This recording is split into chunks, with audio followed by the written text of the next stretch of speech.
સુપ્રસિદ્ધ યાત્રાધામ ડાકોરમાં પ્રાથમિક સુવિધાઓ ન મળતા ગ્રામ્યજનોને હાલાકી ભોગવવાનો વારો આવ્યો છે।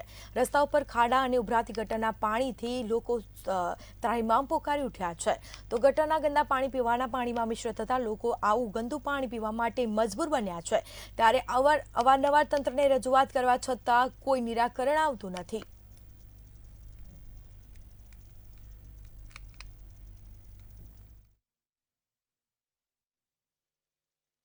રોડ રીસર્ફેસિંગ માટે 2 વાર ટેન્ડરિંગ કરેલું પણ કોઈ એજન્સીએ ભાવપત્રકો ભરેલા નથી।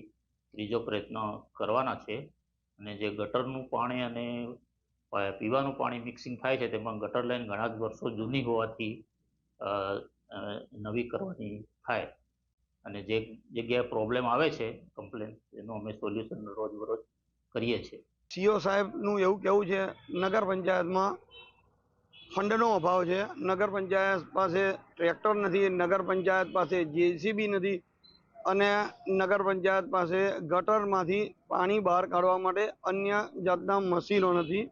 ડાકોરની પ્રજા અત્યારે હાલમાં ત્રાહિમામ થઈ ગઈ છે।